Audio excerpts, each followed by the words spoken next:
Agriculture public hearing for the inquiry into the impact of COVID-19 pandemic on the tourism and event sectors continues. Please ensure that mobile phones are switched to silent and that any background noise is minimised. I wish to begin by acknowledging the traditional owners of the land, and I pay my respect to the elders past, present and emerging. I wish to welcome any members of the public that are watching via the live broadcast. My name's Ian Verdigan and I'm Chair of the Committee, and I'd like to introduce my committee colleagues. Mr Barden, Mr Jett, Mr Quilty, Mr Talamas, Ms Lovell, Ms MacArthur. To all witnesses appearing before the hearing today, all evidence taken at the hearing is protected by parliamentary privilege as provided by the Constitution Act 1975 and subject to provisions of the Legislative Council standing orders. Therefore, the information you provided during this hearing is protected by law. However, any comment prepared outside the hearing may not be protected. Any deliberately false evidence or misleading of the committee may be considered the contempt of Parliament.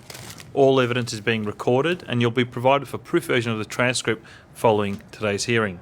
Ultimately, those transcripts will be made available on the committee website. We welcome your opening comments, but ask that they be kept to a maximum of 5 to 10 minutes to allow plenty of time for discussion. Could you please begin by stating your names for the benefit of the Hansard team? And starting with, yes? Damien de Jong from Action Events. B. Tomlin from Beaspoke Safety. Thank you. Which one of you would like to go first? I'll go first. You go first. All right, Bear, go for it. Okay. Well, good afternoon. My name is B. Tomlin from Beaspoke Safety, and I've worked as a risk and safety consultant specifically in the events industry for the past 20 years. Since the beginning of the pandemic, I've worked through the many challenges with my clients who range from music festivals, corporate and business events, marketing activations, exhibitions, through to school fairs, community events, non-for-profit fundraisers and local government departments. Whilst I can talk to you about my projects that were cancelled since March 2020 and talk you through the multitude of challenges and frustrations of the last 14 months of working closely with my clients to try and get their events happening again, ensuring compliance with restrictions, guidelines and approvals, as well as overall risk. I'm also here representing the 2,500 supporters of Save Victorian Events. Save Victorian Events was formed in July last year to support and give a real voice to the people and businesses across the whole event industry, the freelancers, the small family business operators. This inquiry is an opportunity for those voices to be heard. Our Victorian event industry has been decimated by the COVID crisis, with only about 10% of Victorian events currently happening. And I will get to the need for COVID cancel insurance shortly. We now know we have lost over 3/4 of our technical experts and have seen similar job losses right across our industry. We've lost so much of our industry talent. There is a shortage of skills, and this is only with a few events currently happening. Right now, there is a need for direct financial support so businesses can both survive and to afford to have staff to gear up again. To understand Victoria's event industry, you need to hear from the event management companies that actually organise most of the events that happen in Victoria, from people who are having to make extremely difficult decisions about proceeding with events, who are making huge financial commitments and who are having to wear the real risks. I can give my understanding of what my clients are going through, just as the production suppliers gave their understanding. But this is very different to hearing firsthand from the people who actually organise the events. In my submission to the inquiry, I stated that the Australian events industry has some of the world's best practitioners, whose expertise should and could be utilised to assist the move into the COVID normal. The situation we are in provides an opportunity for both the Victorian Government and the events industry to work together to update guidance material for the industry by the industry experts, and that this industry needs to be recognised as its own, not pigeonholed with other industries such as tourism, music or the arts, and that all the various suppliers and contractors, who no doubt cross over into the other industry sectors, are also recognised as a vital part of the events industry, and that focused resources are provided to support the entire events industry. But these are the points that the Victorian Government fails to understand over and over again. Just look at this inquiry. Only one event management company has been called to appear in front of you. Just one event management company out of all the 40 witnesses who have appeared to date. Just 45 minutes of our 5 days. That is why we're all so frustrated and feel abandoned by the government.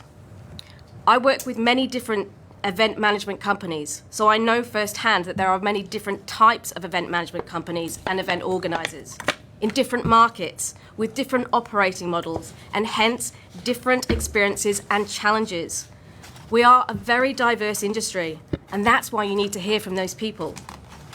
You need to hear from Sue Ryan and Keenan, Wise Connections, Submission 45, who organises conferences for non-for-profit and corporate sectors, to hear about when her clients will be starting to hold live events again here in Victoria, so that she can explain to you the things that are stopping conferences from happening, like the lack of COVID cancel insurance, and how her clients are deciding which state to hold their events in, and how Victoria is viewed as a possible destination by real clients.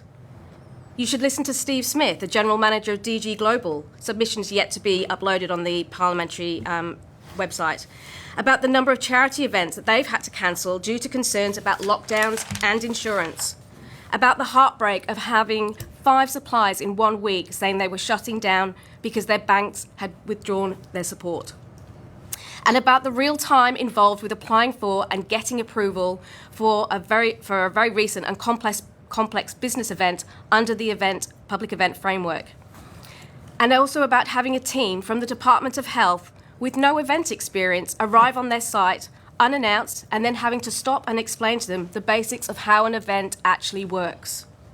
You need to hear from One Fine Collective, Submission 17, to hear the royal struggles that the exhibition organisers face when their event at the Royal Exhibition Building was suddenly cancelled as it was to be turned into a vaccination hub with no notice. And they can also explain how the exhibition organisers are dealing with the huge challenges that they now face, even being able to try and hold an exhibition in Melbourne, because not all exhibitions and organisers can afford to go to the MCEC and the showgrounds. From ICMS, Submission 88, to hear how the February lockdown caused one of their clients to cancel a 500-person conference this September, and they would have spent $450,000 on accommodation alone. They can also explain how the client would have gone ahead with the event if there was COVID cancel insurance available. You should also hear from Peter Worth from Audiovisual Dynamics, Submission 46, one of the largest privately owned audiovisual companies in Victoria.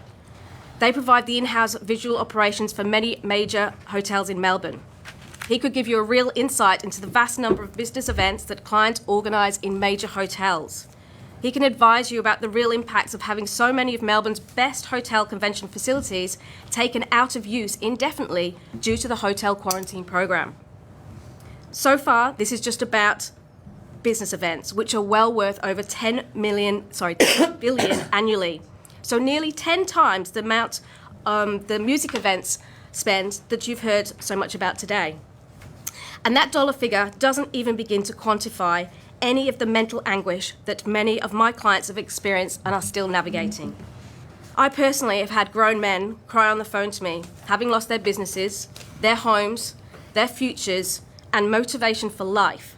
And I've also had colleagues and friends break down as they learn of yet another industry colleague who has taken their own life. While you've heard from some production suppliers, they are a small part of the supplier network that is integral to creating events. Many events will involve up to 80 different suppliers.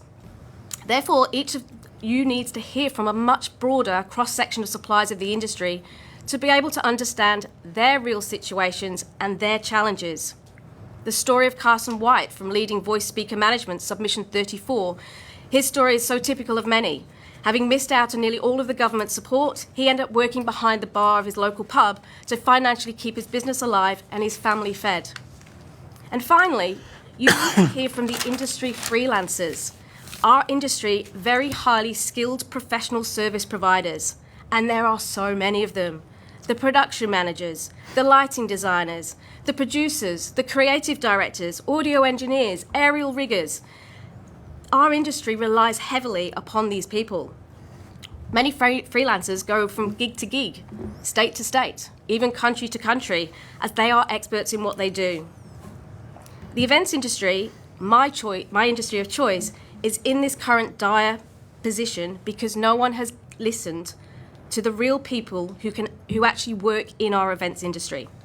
They're the ones that can advise and inform, and they can manage people and events safely. And when I say people, I mean those without a cricket bat, a tennis racket, or a football.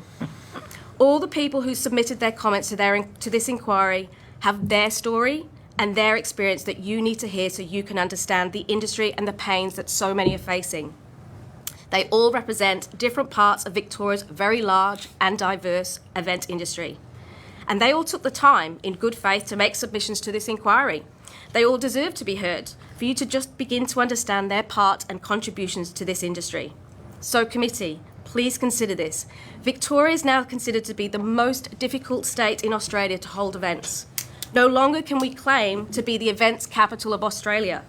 But through this inquiry and its subsequent findings, we can turn this into an opportunity. As a risk and safety consultant, I understand risk and have supported the science-based action during this global pandemic and continue to do so. However, the events industry has been seeking a meeting with the Department of Health since May 28, 2020, but to no avail. The COVID restrictions and public event framework are absolutely necessary, and I fully support there being clear rules. However, there has been a serious lack of real input from our industry professionals, resulting in some unworkable and impractical conditions being imposed. As I've mentioned, Victoria is home to some of the world's best event practitioners, and their expertise must be used to support a best practice risk and safety framework for events. From a risk and safety perspective, the industry will need updated guidance, not just across COVID safety requirements, but it needs to be integrated with the diverse range of other issues, including regulations, legislation, standards and codes that are all applicable to events. The key regulatory authorities and emergency services need to work together to develop a comprehensive and coordinated framework to deliver safe events. This includes WorkSafe, Victorian Building Authority, Energy Safe Victoria, liquor licensing, Street Trader, Vic Police, Ambulance Victoria, and various other stakeholders. The event guidance material needs to be updated, and by industry experts. Much of the event guidance material, including that of WorkSafe, was out of date pre-COVID, and now more than ever, they need updating to ensure the sector has a clear and integrated guidelines to deliver safe events. Moreover, the industry needs to be recognised as a key industry in Victoria, one that encompasses sport, the arts, culture, special events industry, exhibitions, trade shows, conferences, conventions, school fetes, charity events, the diverse range of events that our state hosts. This sector needs a dedicated, focused approach that will support the industry get back on its feet. It needs a dedicated government agency or department that will focus building the event industry's capability, integrate the diverse range of government departments, regulatory authorities and emergency services to make it easier to host safe events. We also need them to conduct event research to ascertain both impacts and needs and support the industry recover from the impacts of the pandemic. And this includes the immediate need for financial support and immediate consideration to how government can support events to start up again. So committee, this is an opportunity for you all, for this inquiry, to include all the facets of the diverse events industry, big, small, far and wide, so that Victorian events can fully resume and safely with growth and prosperity. What is done or not done over the next 2 months will determine the event industry for many years to come. Thank you, Thank B. you. Thank you, B. And we'll pass over to Damien as well. Thank you. My name's Damien de Jong. I own and operate a company called Action Events. I started off in the industry when I was 21. I bought a set of sumo suits and started growing my business from there.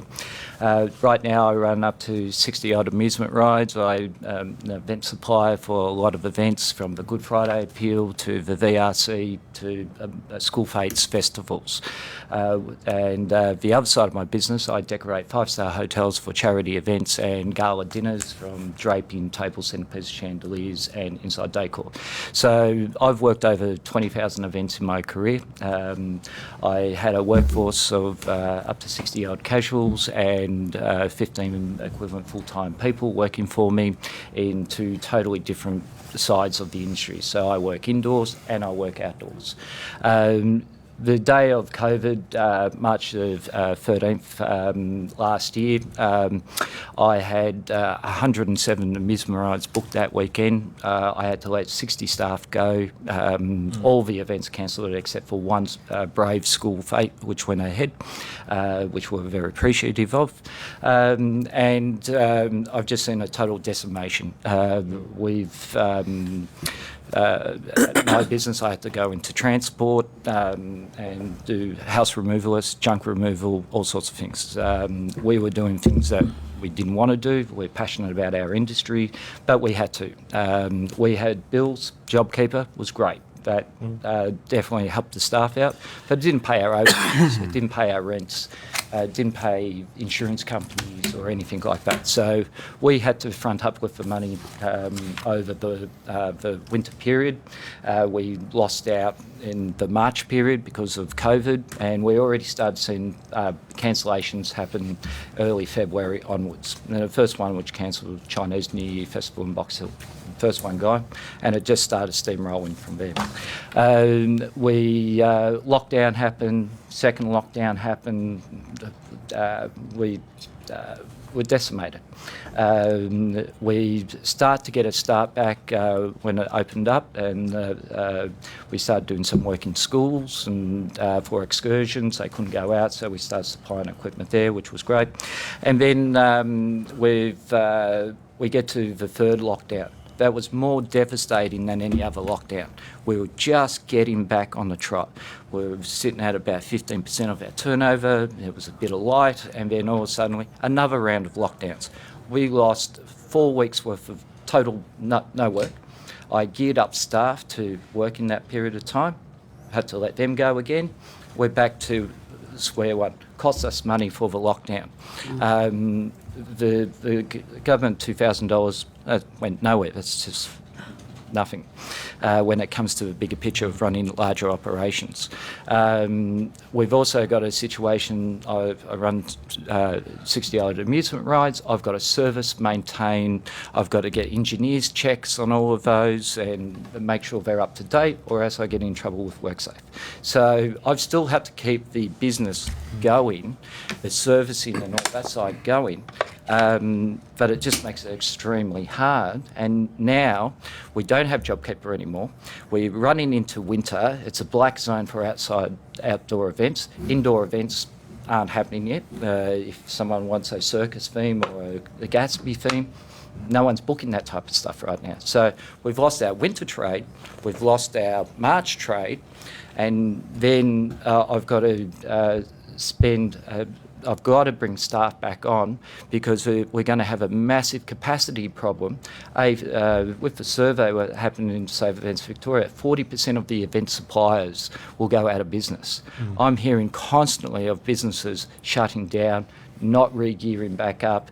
We've got multi-million dollars worth of equipment sitting there. We still got to look after it. It's worth nothing now. It's worth 10 cents in the dollar, if that, and now we can't operate until we get to September. So we're sitting in a situation, we've got to make, my business now is a generational business. My kids were working in there, and now it's, their futures are at risk now. So with the trickle-down effect of government support, it's great at the top end. It helps bring events in, and I applaud that of doing that. But when it comes to the bottom end of the guys like me who go into events, we work all the weekends up to Christmas. We're working 7 days a week to entertain everyone, put smiles on kids' faces. We can't do a school fete right now. We can't get the confidence in the schools to do a school fete. We can't do street festivals because it's all got to be fenced off. That's the market that I work in. I can't do that market because there's no confidence there. If you run a market, no worries. I get so frustrated when I see 80,000 people at a football match and I can't do a school fete for 2,000 people. It's madness. The community is missing out. Australian culture is missing out. We won't be the events capital of the world. We'll be at the bottom end. The other states will totally overtake Victoria. And I work in a corporate market, I work in a community market, and every section I look at is being decimated. We need to open up as quick as we can, or if we can't open up, we need to be subsidised directly, not for trickle-down effect, so I can actually pay staff to start getting things ready for the busy season. Right now, I can only operate at about a 30% to 50% capacity when people say it's going to get busy in September, October, November, and so forth. I can't run at full speed. If 40% of the supplies are down, that's only going to leave about 30 to 40% of capacity in the market right now to actually survive. To do your kids' school fates. I probably have worked on most of your kids' school fates. I've done thousands of them. We add to the education budget through fundraising probably $10 million a year that we actually give to the education department to pay for those computers and those days and buildings and so forth. We do that. Fundraising. Fundraising. If you give a little bit to us, we can survive. And every dollar you spend, you'll get it back 10 times fold. Year in upon year in upon year in. You cannot start these companies, and event planning is usually 6 months out.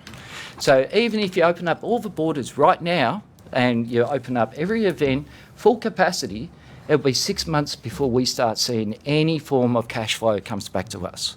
So after 20 years, I've been debt-free. Now I have to go into debt to help the state, to put the staff on, to entertain your kids and people around this state. I have to take on that risk now and do that with no future at sight. And that's only one of the problems. The biggest problem that we've got, especially in the amusement and leisure industry, all our insurance companies have walked away. Right now, in the state of in Australia, there is no public liability insurance. None. I've got documents here from the Ombudsman's report into small business about the crisis in the insurance market. I've got other industry associations. Right now, our industry is dying at a rate of 8% every single month.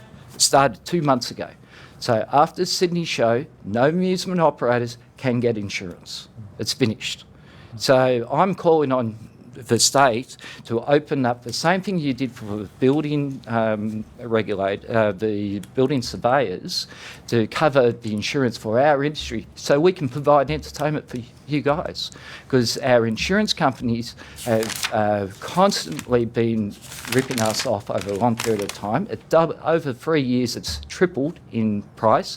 Now they're not covering things at all, and now there is no insurance coverage. The last one pulled out because the Lloyd's of London are not doing amusement rides. So right now, we're out of a state of emergency in our industry, and people are shutting down. It's people selling their houses, living in caravans right now. Yeah, no, really appreciate you sharing your challenges. No, as a small business owner, it sounds like you personally and your business is at a very difficult time.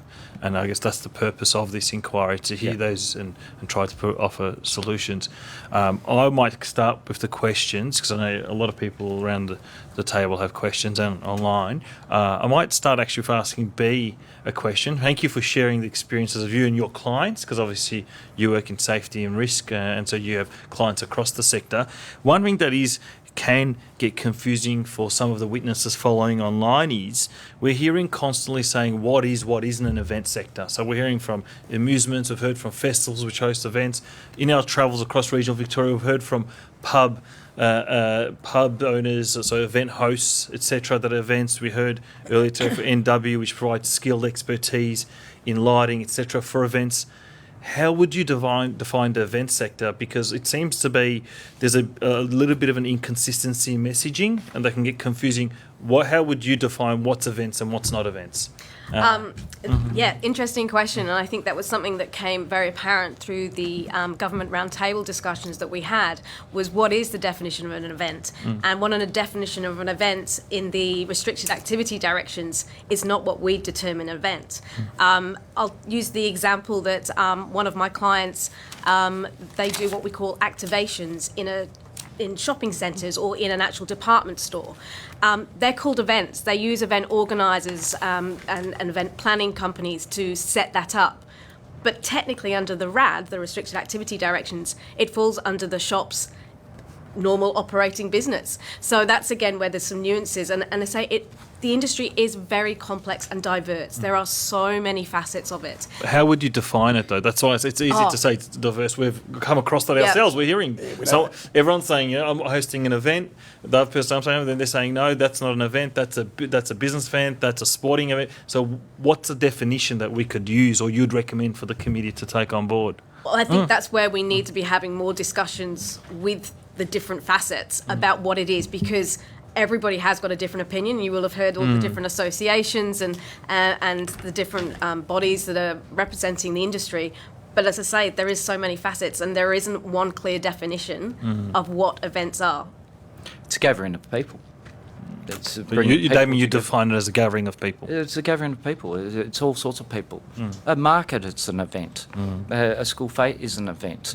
A bonfire for Guy Fawkes Day, that's an event. A sporting event. There's multiple forms of events. Yeah, I appreciate that. I might now hand over to Mr. MacArthur, then Mr. Quilty to go in that order. Well, thank you, Chair, and thank you for your extraordinarily erudite presentation, Bear, and for your most heartfelt and emotional presentation, Damien.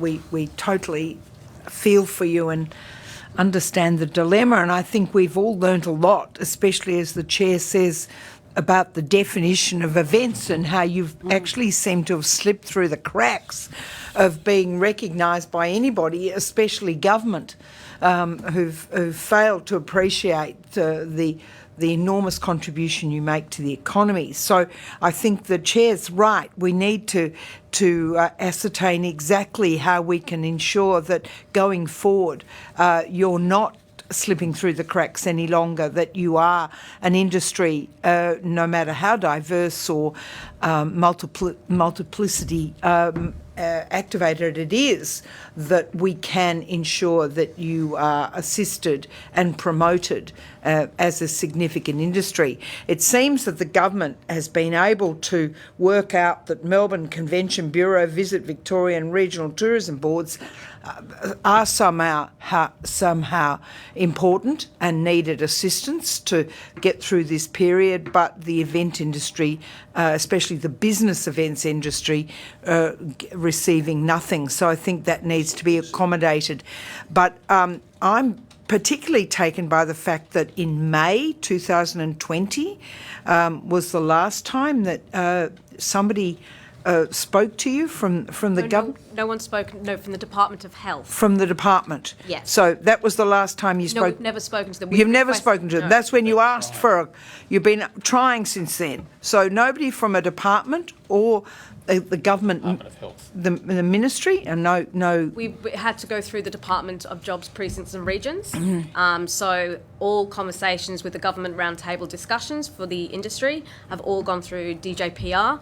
We've requested, can we speak to someone in health, because there are so many things that, with the risk and the safety side of it, that we already do every day in events.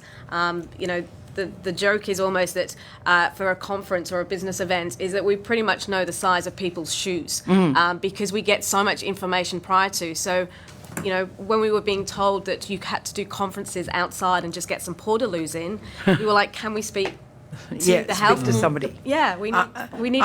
I mean, I think we were told earlier on that in actual fact your industry would have been the one that should have been engaged by the Department of Jobs, Precincts and whoever they are to run hotel quarantine. We might all have not been in the situation we're in, that you're in the risk business every day. That's the main part of your industry. So the insurance aspect seems to be extraordinary, and we have heard that from many people, and it seems that we are going to have to get to a situation where the government underwrite the deposits of your industry, going forward to an event. Would that help? Well, no, that's two parts. There's making sure the events can happen, and you need that insurance in play. But for us to work on any council land, any public land, any private land, we need public liability insurance.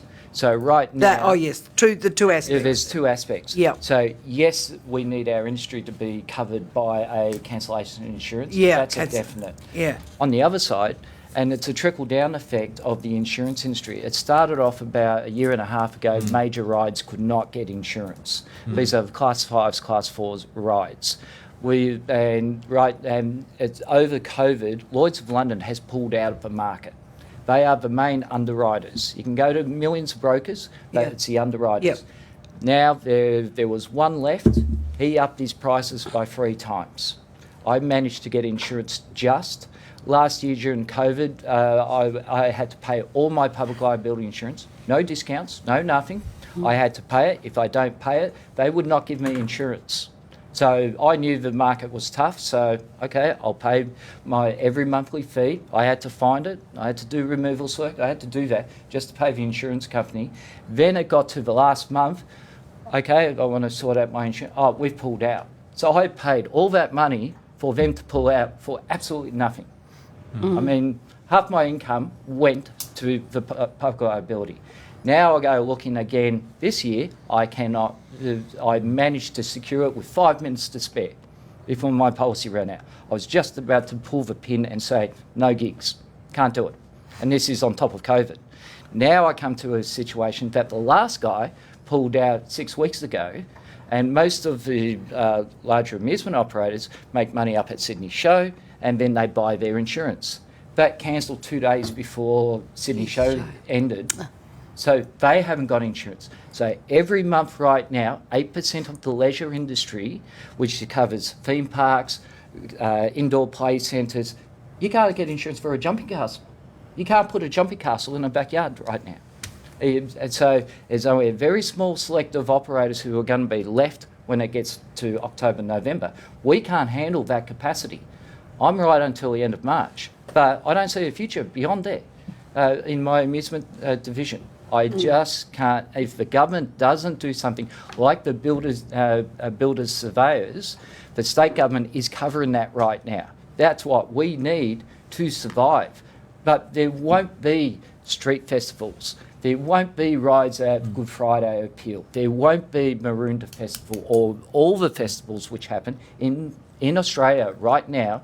You'll find the theme parks will start closing down and so forth. So it's going to get worse, and it's getting worse by 8% every month. So if this inquiry happens over 3 months, you've lost 25%. A lot of the travelling showmen have evacuated out of Victoria. They're not coming back here until they know that a lockdown's not going to happen. They get stuck here. They were living in caravan parks down at Geelong in the showgrounds. They had nowhere to go.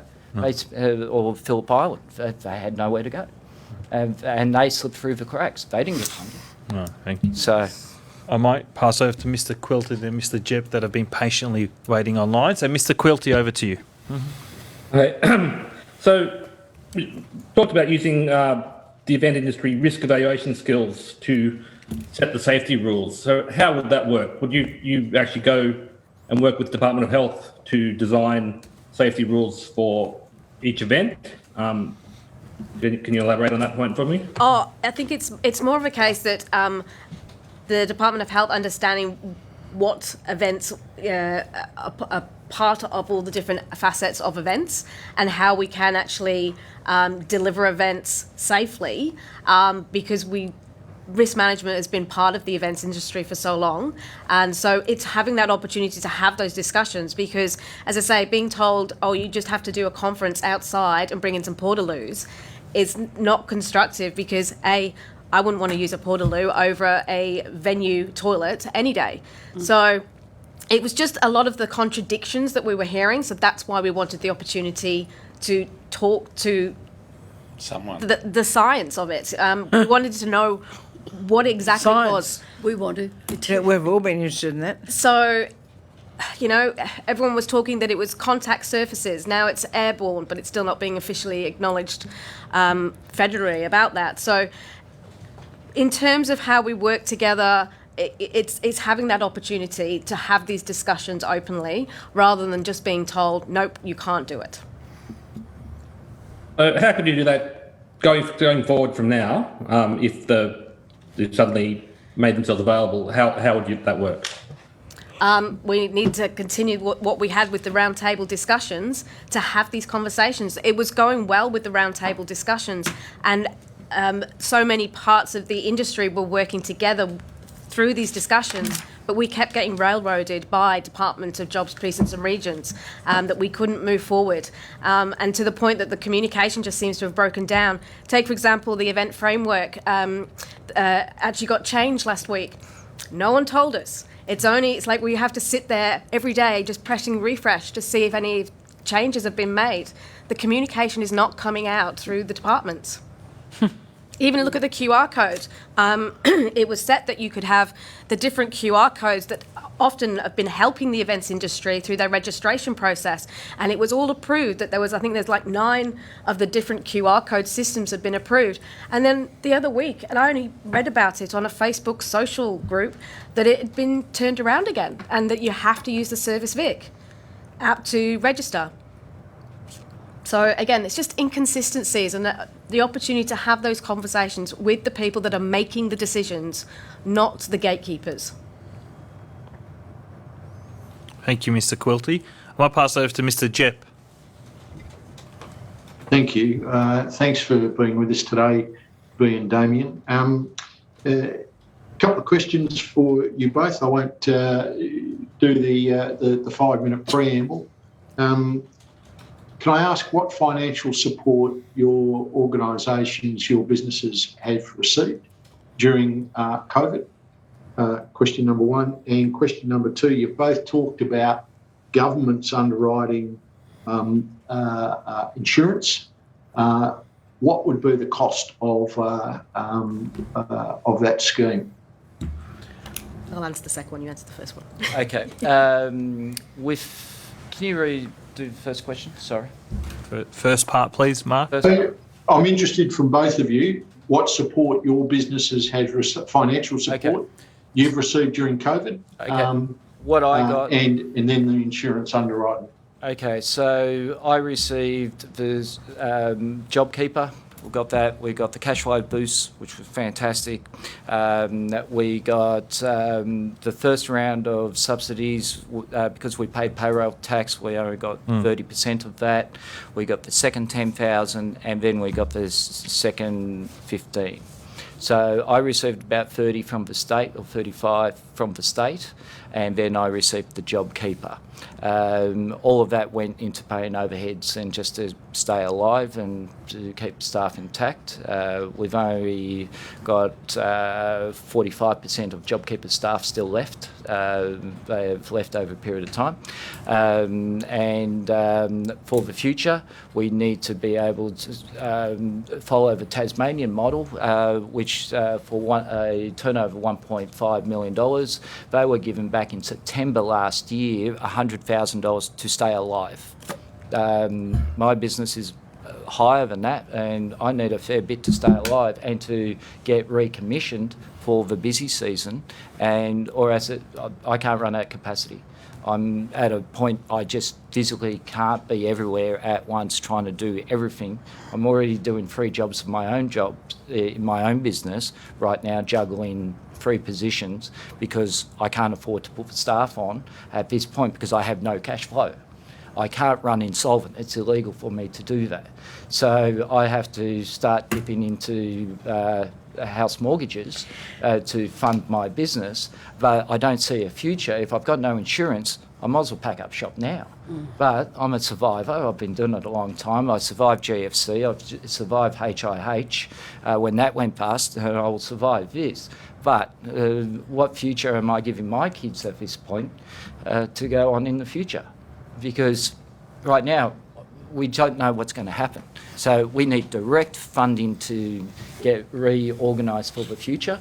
And I'm not talking $10,000. I'm talking hundreds of thousands of dollars to keep us all going. For how many businesses?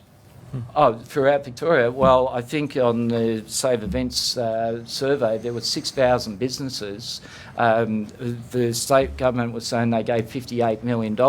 When you calculate that out, every events business got less than $10,000. That's it. $10,000. We're 23% of the economy. We get $10,000 each.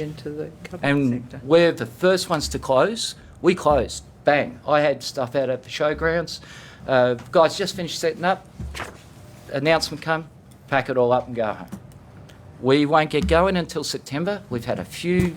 I'm talking we're running at about 5 to 10% up to now. Winter's going to hit. We're probably lucky to get to 20% by the time I get to September. But then I've got to go back to 100%. Physically impossible. You can't just turn these businesses on and off. They've been built up over a long period of time, a lot of experience, a lot of crew who know what they're doing with that piece of equipment. I would be negligent to go out and run equipment if I haven't got them completely trained. I can't put them on because there's no cash flow to put them on. And what the cost of the insurance? What would be the cost of the insurance? Okay, You're proposing that the state government underwrite. $5 million. Pardon? $5 million will get a mutual fund up right now through Aon, through our industry body, and that would secure our insurance to go for the next, it would set the basis up that we can control our own insurance to run the same as the councils and the McDonald's and all these larger organisations as a self-managed mutual fund. Where the industry underwrites, but we need $5 million to do that. So $5 million would underwrite for the entire event sector in Victoria? This is just the amusements. This is just to get the amusement sector All done. right, okay. Well, That's the so crisis. what about the total? So, all right, just for amusement. So I'll take that. We'll pass it to B. Yeah. Sure. So Volunteer. what we're what we're recommending is basically that look at probably a scheme of 1% of the event budget as the premium in return for a cover against COVID risks. So it's very similar to what's in place for the building surveyors, whereas I think it's through the Victorian Managed Insurance Authority as the insurer. So that's what we're suggesting, that so that it means that if an event has to be cancelled because an exposure site, hotspots, a red zone or a lockdown, then the event organiser is not taking that entire risk when they've already paid out their suppliers, because they have to pay deposits. It's not like they just wait until all the money comes in, but they have to pay as they go. So that's why if we've got the cancellation insurance, if the government decides to, stop that event from happening through no fault of their own. And have you been able to quantify that 1%? And does that include Damien's business? So, No.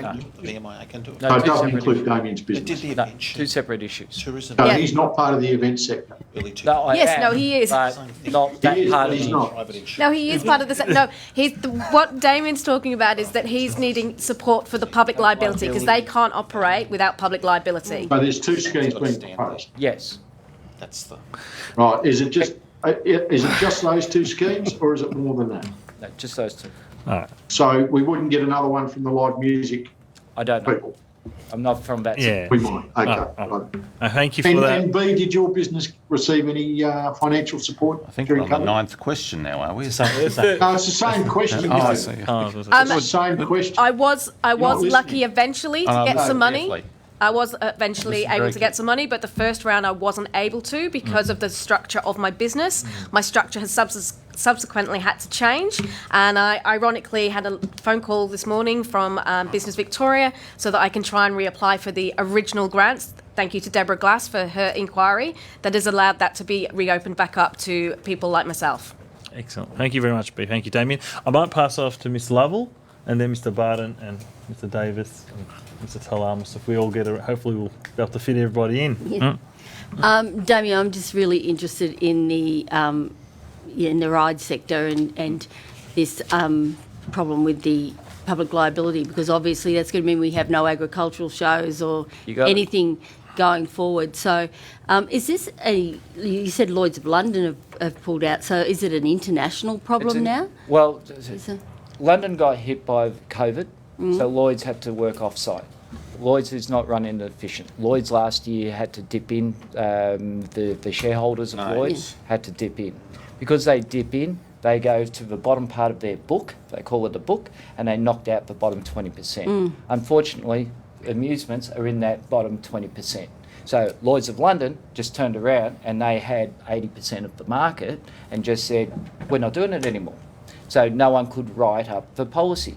Yeah. So as those policies ran out through the underwriters, they started not renewing insurance. So then everyone shifted to another guy and he started running out, and then to another guy, and then it got to the last guy, which was Penn Underwriting, and he was supposed to go through to June, but he got so overwhelmed, they hiked their prices and then said, the book's full, because they only have a certain amount.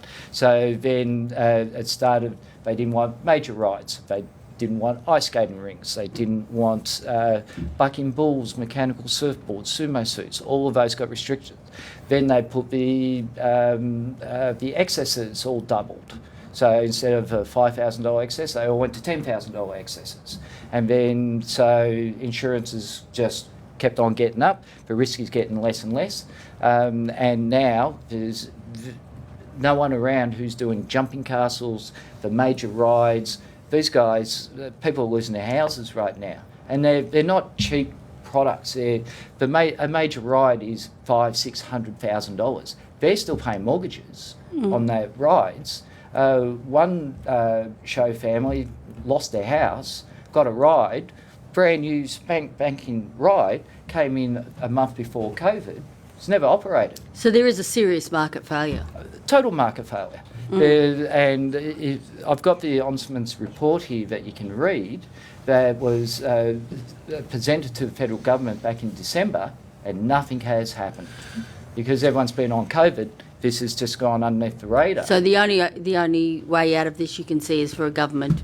Has to be. And the report actually says that.